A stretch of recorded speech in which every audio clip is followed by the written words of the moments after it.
Assalamualaikum warahmatullahi wabarakatuh. Sobat pencinta sejarah yang dirahmati Allah Subhanahu wa Ta'ala. Kisah peristiwa Perang Riddah adalah salah satu fase paling kritis dalam sejarah Islam, di mana eksistensi agama ini dipertaruhkan. Tepat setelah wafatnya Rasulullah Sallallahu Alaihi Wasallam, berikut adalah narasi panjang dan detail mengenai perjuangan tersebut. 1.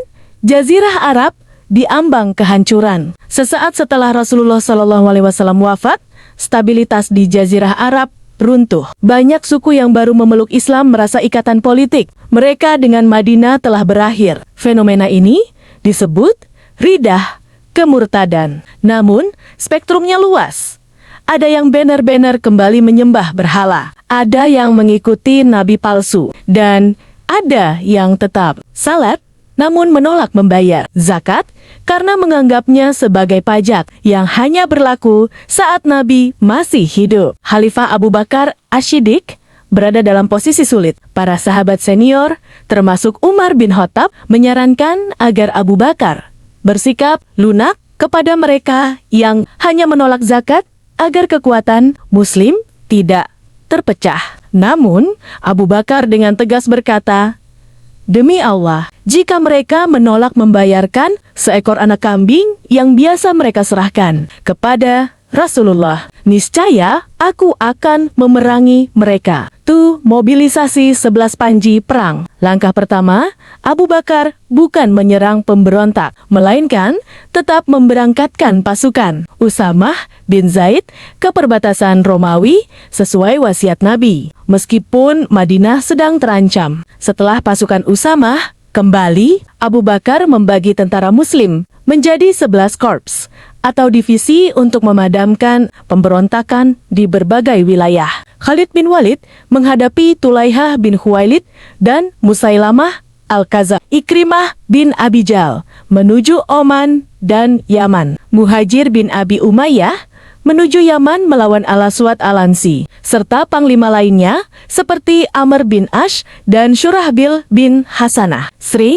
Pertempuran Buzakhah dan munculnya Sajah. Khalid bin Walid yang dijuluki Pedang Allah memulai kampanye dengan menghadapi Tulaihah di Buzakhah. Tulaihah adalah pemimpin suku Bani Asad yang mengaku Nabi. Khalid berhasil mengalahkannya dan Tulaihah kemudian melarikan diri. Kemudian ia bertaubat dan masuk Islam kembali. Di saat yang sama, muncul seorang nabi palsu, wanita bernama Sajah binti Al-Harits dari kabilah Kristen. Di Irak, ia membawa pasukan besar dan sempat beraliansi dengan Musailamah Al-Kadzab melalui pernikahan politis untuk memperkuat posisi mereka melawan Madinah. Tragedi dan kemenangan di kebun kematian. Puncak dari Perang Riddah adalah pertempuran Yamamah melawan Musailamah Al-Kadzab yang memiliki pasukan paling kuat sekitar 40.000 orang. Pasukan Muslim sempat terdesak hebat di awal pertempuran. Khalid bin Walid kemudian melakukan reorganisasi pasukan berdasarkan kabilah agar muncul semangat persaingan dalam keberanian. Mereka berhasil memojokkan pasukan Musailamah hingga ke dalam sebuah benteng berdinding tinggi yang disebut Kebun Rahman. Namun, karena banyaknya korban jiwa di sana, tempat itu kemudian dikenal sebagai Kebun Kematian Garden of Death. Musailamah akhirnya